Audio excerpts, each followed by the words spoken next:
नमस्कार प्यारे साथियों, आपका स्वागत है हमारे यूट्यूब चैनल में। और देखिए साथियों, हम आपको डीएलएड फर्स्ट सेमेस्टर के लिए मैथ करा रहे थे, जिसमें आपका चैप्टर नंबर 2 चल रहा है। और इसमें आपके लिए हमने 7 वीडियोस ऑलरेडी अपलोड कर दिए हैं। और जो भी मैथ की वीडियो आपकी होती है वो शाम को 7 बजे अपलोड की जाती है, तो आप शाम को 7 बजे इसको देख सकते हो। उसके बाद भी आप कभी भी देख सकते हो इसको, तो कोई भी टेंशन लेने की ज़रूरत नहीं है। और देखिए साथियों, हमने इसके लिए एक डेडिकेटेड प्लेलिस्ट बना दी है, तो आप वहाँ से जा कर के इन सभी वीडियोस को सीरियल वाइज देख सकते हो। तो चलिए वीडियो को स्टार्ट करते हैं। तो देखिए साथियों, यहाँ पर आगे हम बात करेंगे, सीखेंगे अभाज्य संख्याएं क्या होती हैं।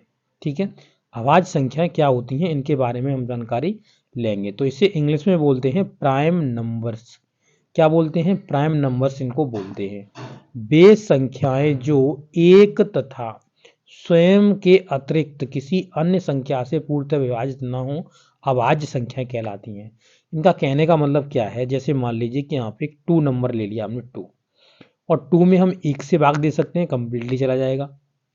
हम 2 में 2 से भाग दे सकते हैं, कंप्लीटली चला जाएगा। तो उन्होंने कहा कि वे संख्याएं जिन्हें हम 1 से भाग दे सकते हैं, तो कोई भी संख्या हो उसको हम 1 से तो भाग दे ही सकते हैं। ये चीज़ याद रख लीजिएगा। तो इसको चेक करो ना करो फिर कोई टेंशन नहीं है, फिर भी आपको याद रहना चाहिए वे संख्याएं जो 1 से और स्वयं से विभाजित होती हैं। स्वयं से क्यों? क्योंकि ये देखिए 2 है, और 2 को हमने 2 से ही भाग दे दिया, और कंप्लीटली चला जाना चाहिए। अन्य किसी संख्या से भाग नहीं जाना चाहिए इसमें, ये भी याद रख लीजिएगा। इन 2 से ही जाना चाहिए, 1 से जाना चाहिए और उसका स्वयं से जाना चाहिए। तो केवल आपको स्वयं से चेक करना है, क्योंकि 2 1 का तो हर एक ही संख्या में भाग चला जाता है, तो उसकी टेंशन मत लो। केवल उस संख्या को स्वयं से उसके डिवाइड करके देख लो, अगर जा रहा है कंप्लीटली और किसी अन्य संख्या से भाग नहीं जा रहा है, तो वो आपकी प्राइम नंबर होगी। ठीक है, कैसी होगी? वो आपकी प्राइम नंबर होगी। जैसे कि आप एग्जाम्पल में देख सकते हो, 2 3 5 और 9 और 11।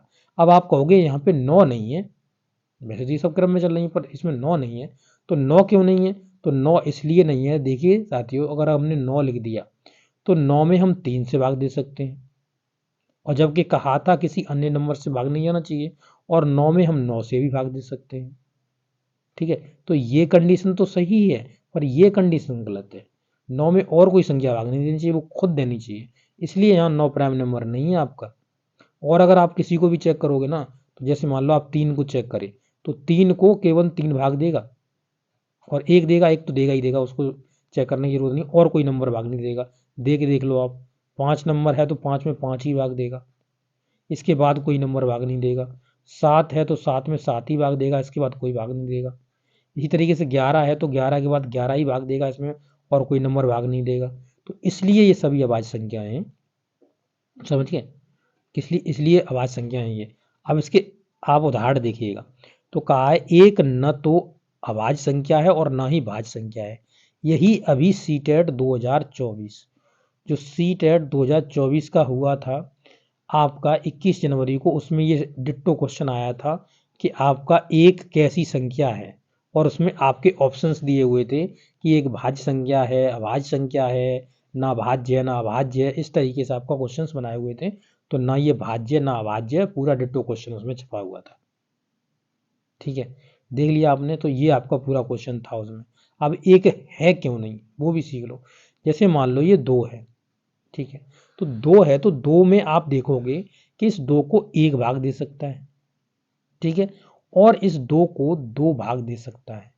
तो इसके देखोगे तो यहाँ पे 2 फैक्टर बन जाएंगे इसके, परंतु एक को आप 1 से भाग दे पाओगे, इसके बाद आपको एक को किसी से भाग नहीं दे पाओगे। तो ये कभी भी सम संख्या, सॉरी, अभाज्य संख्या नहीं बन सकती। ठीक है, अब भाज्य क्यों नहीं है? तो भाज्य का कॉन्सेप्ट आएगा, बता दूंगा। भाज्य इसलिए नहीं है क्योंकि भाज्य में क्या होता है, जैसे मान लो कि भाज्य में 4 नंबर है, तो 4 में हम 2 से भाग दे देंगे, कंप्लीटली चला जाएगा। 4 में हम 4 से भाग दे देंगे, कंप्लीटली चला जाएगा। और 4 में हम 1 से भाग दे देंगे, कंप्लीटली चला जाएगा। तो उसमें क्या कहता है कि 1 से भाग जाना चाहिए, मतलब सॉरी, 1 से भाग दे देना चाहिए, और वो स्वयं संख्या दे दे और एक अन्य संख्या भी भाग दे दे, तो वो कैसी हैं? तो वो आपकी भाज्य संख्या कहलाती हैं। ठीक है, तो उन्हें हम कंपोजिट नंबर बोलते हैं। जो आगे आने वाली चीज़ें हैं उनके बारे में बात कर लेंगे। ठीक है, अब यहाँ पे ये क्वेश्चन याद रखिएगा, बहुत ज़्यादा पूछे जाते हैं। देखिए केवल 2 समअभाज्य संख्या है। कैसे? देखिए ये सम भी है और अभाज्य भी है, तो इसमें दोनों के गुण पाए जाते हैं। ये कैसी है? समभी संख्या है, सबसे छोटी अभाज्य और सम संख्या है, ऐसे ही पूछ लेता है, तो ये अभाज्य है। ठीक है, कैसी है? ये अभाज्य संख्या है। समझिएगा नहीं समझिएगा? तो इस तरीके से आप इनको समझ सकते हो। अब देखिए ये क्वेश्चन भी याद रखिएगा कि 1 से लेकर के 100 तक जो अभाज्य संख्या होती हैं वो 25 होती हैं। कभी कभी कॉम्पिटिटिव एग्जाम्स में डायरेक्ट इनको पूछ लेता है। ठीक है, तो डायरेक्ट कभी कभी इनको पूछ लेता है, तो आप इनको याद रखिएगा 1 से लेकर के 100 तक कितनी 25 संख्या होती हैं। आप लिख कर भी देख सकते हो, केवल वो स्वयं से कटनी चाहिए और किसी नंबर से नहीं कटनी चाहिए, ये याद रख लेना, बस नंबर आप लिख सकते हो। अब देखिए यहाँ पे कह रहा है उदाहरण में कहा है 15 के अभाज्य गुणनखंड ज्ञात कीजिए। तो 15 है, तो 15 के अभाज्य गुणनखंड कैसे करेंगे? तो 1 गुणा 3 गुणा 5, 1 गुणा 3 गुणा 5, ऐसे 15 के फैक्टर कर लो। ये चीज़ है। पहले काटोगे आप किसके? इसे 3 से काट दोगे तो 5 बार कट जाएगा, 5 से काट दो फिर 1 बार। तो ये क्या है आपके, कैसे हैं अभाज्य गुणनखंड बन जाते हैं? 1 3 5, एक तो सभी का होगा फैक्टर। ठीक है, तो ये चीज़ याद रख लेना, तो ये आपके बन जाते हैं। अब यहाँ पे हम किसके और से देख लेते हैं? भाज्य संख्या का और देख लेते हैं।